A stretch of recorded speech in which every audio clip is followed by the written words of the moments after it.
Buenas, el día de hoy el grupo 1 y quien le habla, Adriana Fernández, les estaré presentando el trabajo final del curso de Ética y Ciudadanía. Y ahora les estaré presentando el caso como tal. El nuevo ministro Héctor Valer comenzó su administración en el poder después de que se conoció que en el año 2017 el Poder Judicial dictó una medida de custodia de su hija a favor de su esposa por maltrato y violencia física. El caso elegido nos habla sobre la renuncia del nuevo primer ministro del Perú, Héctor Valer, por petición del presidente Pedro Castillo, tras una polémica en donde se informa que el primer ministro agredía a su ya difunta esposa y a su hija, quienes lo denunciaron por violencia familiar. Esto hizo que políticos, líderes de opinión y la Defensoría del Pueblo pidan al presidente Castillo que expulse de su cargo al primer ministro, el cual llegó a aceptar sus errores y avisar que se retira del cargo del primer ministro por petición de Pedro Castillo. En este sentido, el problema de nuestro caso estaría radicando en el hecho de que el ex premier haya maltratado de manera física y psicológica a su esposa e hija. Además, recordemos que el artículo 125, atribuciones del Consejo de Ministros, menciona que tanto el Premier como los ministros tienen como atribuciones aprobar los decretos legislativos, proyectos de ley, decretos y resoluciones de ley, pues son los que conforman el poder ejecutivo. En este sentido, el ex Premier Valer tenía mucha responsabilidad sobre sus hombros, ya que éste podría tomar decisiones muy importantes que involucran a muchas personas en los diferentes ámbitos. Así como, de cierto modo, la persona que ocupe un cargo importante debería de tener buenos principios y valores, así como la solidaridad y la tolerancia, los cuales caracterizan a un ciudadano ético en nuestra sociedad. Por ende, el conflicto ético que se evidencia sería el hecho de que existe una denuncia al ex premier por el caso del maltrato físico tanto a su esposa como a su hija. Y la justicia parece que no está tomando seriedad, al parecer, por el hecho que ejerce un cargo. En este caso, ejerció. La demanda no está tomando el debido camino, y ello es porque el ex premier ejerció un cargo de poder. En este sentido, se observó que no existe un diálogo ciudadano, pues el ex premier, al golpear a una persona, no está siendo tolerable y no está siendo respetuoso y está vulnerando los derechos de su esposa e hija. Y uno debe ser responsable al momento de actuar, ya que uno es consciente de las consecuencias que traen nuestros actos, ¿no? Es así que, según Sabater, se menciona que todos somos iguales frente a la aplicación del derecho y la justicia. También, como menciona Paul Berry-Clerk, ser un ciudadano pleno significa participar tanto en la dirección de la propia vida como en la definición de algunos de los parámetros generales. Significa tener conciencia de que se actúa en y para un mundo compartido con otros, y de que nuestras respectivas identidades individuales se relacionan y se crean mutuamente. No por el hecho de ocupar un cargo de poder se tiene que hacer caso omiso o se debe de minimizar la seriedad de una denuncia por maltrato físico tanto a su esposa como a su hija. Respondiendo a la pregunta quiénes intervienen en esta situación y quiénes se benefician y perjudican, los que intervienen en este caso serían el agresor, en este caso sería el ex primer ministro Héctor Valer, y la víctima, que en esta situación sería su hija y esposa. Los terceros serían el presidente Castillo y los demás políticos.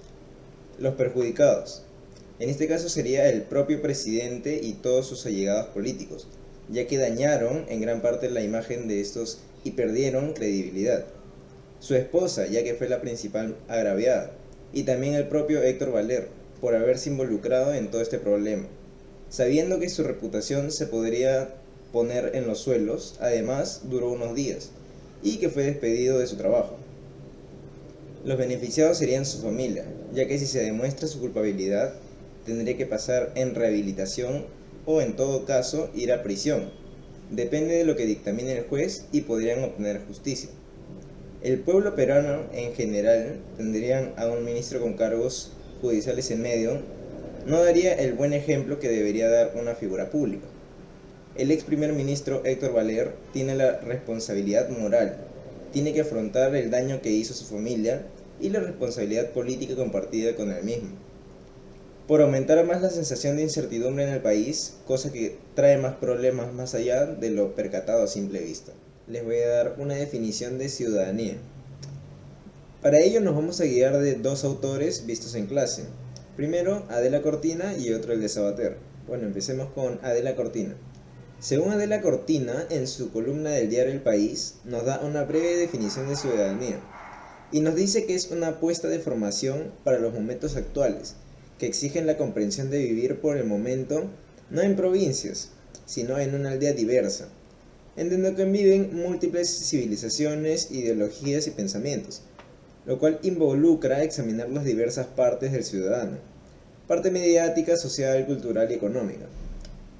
Ahora, guiándonos de Sabater, nos define que la ciudadanía es la manera de organización constituida por idénticos y sociedades jerárquicas, que dan como resultado la imposición de la desigualdad en los miembros de la comunidad.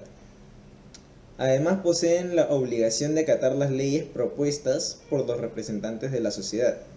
Asimismo, la ciudadanía es la que sustenta el sentido político de la comunidad.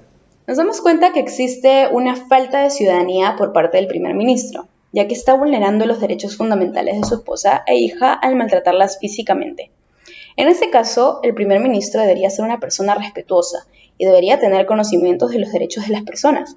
Él está involucrado políticamente y es una persona políticamente activa, es decir, toma decisiones para el bien común. Sin embargo, no está acatando las leyes del gobierno al tener actos de violencia. Entonces, asumimos que está en un cargo político y de poder solo por un capricho y para su beneficio propio. En este caso tan polémico sobre el primer ministro del Perú, Héctor Valer, este será despedido de su cargo debido a todos los delitos cometidos: violencia familiar, ataques a sus compañeros y esclavizar a sus trabajadores. Con esto vemos que el primer ministro violó la Constitución Política del Perú, específicamente en los artículos 2, 4, 5 y 6, donde nos hablan que su esposa e hija merecen tener una vida equilibrada y con paz. Sus compañeros y sus trabajadores no deberían ser menospreciados ni mucho menos insultados. Además, no logró darle una vida segura a su hija y ni mucho menos protegerla. Por otro lado, él también incumplió los derechos universales.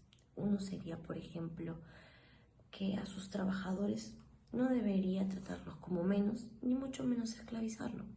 Con todo esto vemos que el primer ministro no es una buena persona, ni tiene moral, ni ética. Además, desconoce sobre la Constitución Política del Perú y los derechos universales fundamentales que cualquier persona debería saber. Continuando con la exposición, llegamos al punto de que no se cumplió el principio del pluralismo, ya que, según Adela Cortina, para cumplir este principio se requiere de la fórmula mágica, la cual es la combinación de los máximos y mínimos éticos. En este caso, el máximo ético vendría a ser el proyecto de felicidad del ex premier Héctor Valer, y los mínimos éticos vendrían a ser aquellas normas o derechos que están estipulados en defensa de las personas, y todo ello se dé dentro del marco del respeto, lo cual fue vulnerado tras la agresión del ex premier frente a su esposa y su hija. Bien, en este caso no se pudo presentar ni diálogo ni tolerancia, ya que el diálogo ciudadano no solamente se basa en la comunicación, sino también en transmitir tus actos y que este sea un reflejo de las intenciones y el respeto que tú puedas tener con otra persona. En ese sentido, si hubiese habido diálogo, si hubiese habido el diálogo ciudadano demostrando con las acciones, el ex premier no hubiese llegado a la agresión a su esposa ni a su hija. Bueno, viendo el punto 7, se vio que no hubo respeto entre los protagonistas. El primer ministro no tuvo en ningún momento respeto hacia su esposa y su hija, ya que las maltrató tanto física y psicológicamente. Consideramos que hubo acoso por parte del primer ministro, ya que esos actos de violencia no han sido consentidos y además de que sucedieron varias veces. Además entendemos de que existe una jerarquía entre el abusador y la víctima, ya que éste se encuentra en un nivel de poder y autoridad, llega a ser el padre. Es por ello que es correcto que al primer ministro se le llegue a denunciar y se le quite el puesto de gobierno, ya que es considerado una falta muy grave. Si en este caso hubiera habido pluralismo y se hubieran respetado a los mínimos éticos, me refiero a los derechos fundamentales, no hubiera existido la violencia por parte del ministro, ya que sería una persona que respete la vida, la dignidad de las personas y que sea una persona que llegue a tolerar la diversidad. El ministro trataría a todos sin discriminación alguna. Bueno, viendo el punto 8, ver si se puede apreciar algún gesto de solidaridad en los protagonistas del caso. Bueno, según lo que vimos, reconociendo a los protagonistas ya en las anteriores partes, no se puede observar que realmente hubo algún gesto de solidaridad, ya que tanto el ministro agredía a sus hijos, dañando a seres vulnerables. No llega a preocuparse por sus propios hijos y ni siquiera llega a preocuparse por los otros, algo que ya mencioné en el anterior punto. El cuidado de otros es un deber moral y humano. Al parecer no hubo nada relacionado con la empatía. Ahora, viendo el lado del otro protagonista, el gobierno actuó responsablemente con dignidad y solidaridad. No solamente pensó en el beneficio propio de los mismos políticos, ¿no? O se observó que moralmente no era correcto avalar las actitudes de una persona que llegaba a maltratar físicamente a su familia, como sería el ministro. Dejaron de lado el individualismo y se actuó con responsabilidad, entendiendo que, según lo que escribió Adela Cortina, se explica que que el ser humano tiene la capacidad de extender el cuidado más allá de la línea de los hijos, del parentesco. La capacidad de llegar a los lejanos en el espacio e incluso a los extraños, ¿no? Aunque creo que se enfocaría mejor con lo visto en la lectura de María Medina Vicent, donde dice que los estados tienen la responsabilidad de garantizar las bases de justicia para que cada cual pueda decidir cómo ser feliz y que no se impida a los demás hacer lo mismo. Llegando un poco a los puntos finales, este caso nos sirve como recordatorio de que somos capaces de escoger el rumbo de nuestra vida, a las instituciones, la responsabilidad que tienen con y para la sociedad. A lo largo del trabajo también descubrimos una mayor sensibilidad para percatarse de las necesidades morales de la sociedad, viendo de la forma concisa los ámbitos donde podemos mejorar y trabajar conjuntamente. Y esto nos alentó a que no seamos impasibles ante las injusticias. Además, recordando lo mencionado por María Medina Vicent, la sociedad funciona porque nosotros nos encontramos conectados los unos a los otros. Somos seres dependientes y con nuestra vulnerabilidad nos permite apreciar la importancia que tienen valores como la justicia, la felicidad y la cooperación. Gracias.